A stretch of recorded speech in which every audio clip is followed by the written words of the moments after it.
ফিলিস্তিনের অবরুদ্ধ গাজা ভূখণ্ডে হত্যাযজ্ঞ যেন শেষ হওয়ার নয়। দিনে দিনে বেড়েই চলছে আহত নিহতের সংখ্যা। ইসরায়েলি বর্বর হামলায় আরো ৭৭ ফিলিস্তিনি নিহত হয়েছেন। এতে করে উপত্যকাটিতে নিহতের সংখ্যা মোট ৪৫,২০০ ছাড়িয়ে গেছে। এছাড়া গত বছরের অক্টোবর থেকে চলা এই হামলায় আহত হয়েছেন আরো লক্ষাধিক ফিলিস্তিনি। গাজা উপত্যকায় ইসরায়েলের চলমান হামলায় কমপক্ষে আরো ৭৭ জন ফিলিস্তিনি নিহত হয়েছেন বলে বার্তা সংস্থা আনাদালুর এক প্রতিবেদনে জানা গেছে। এতে করে গত বছরের অক্টোবর থেকে এবছর পর্যন্ত মোট মৃতের সংখ্যা বেড়ে ৪৫,২০৬ জনে পৌঁছেছে বলে গাজার স্বাস্থ্য মন্ত্রণালয় থেকে জানানো হয়েছে। মন্ত্রণালয় এক বিবৃতিতে জানিয়েছে, নিরলস এই হামলায় আরো অন্তত ১,৭,৫১২ জন ব্যক্তিও আহত হয়েছেন।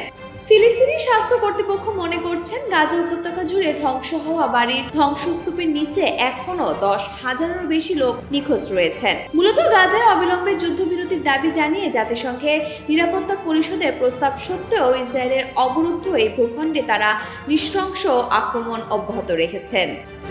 গত ৭ অক্টোবর হামাসের নজরবিহীন আন্তঃসীমান্ত হামলার পর থেকে ইসরায়েলে গাজা উপত্যকায় অবিরাম বিমান ও স্থল হামলা চালিয়ে যাচ্ছে। ইসরায়েলি এই হামলায় হাসপাতাল, স্কুল, শরণার্থী শিবির, মসজিদ, গির্জা সহ হাজার হাজার ভবন ক্ষতিগ্রস্ত ও ধ্বংস হয়ে গেছে। মূলত ইসরায়েলি আক্রমণ গাজাকে ধ্বংসস্তূপে পরিণত করেছে। জাতিসংঘের মতে, ইসরায়েলের বর্বর আক্রমণের কারণে গাজার প্রায় ৮৫% ফিলিস্তিনি বাস্তুচ্যুত হয়েছেন। আর খাদ্য, বিশুদ্ধ পানি এবং ঔষধের তীব্র সংকটের মধ্যে গাজার সকলেই এখন খাদ্য নিরাপত্তাহীন অবস্থার মধ্যে রয়েছে। এছাড়া অবরুদ্ধ এই ভূখণ্ডের ৬০% অবকাঠামো ক্ষতিগ্রস্ত বা ধ্বংস হয়ে গেছে। ইসরায়েল ইতিমধ্যে আন্তর্জাতিক বিচার আদালতে গণহত্যার অভিযোগে অভিযুক্ত হয়েছে।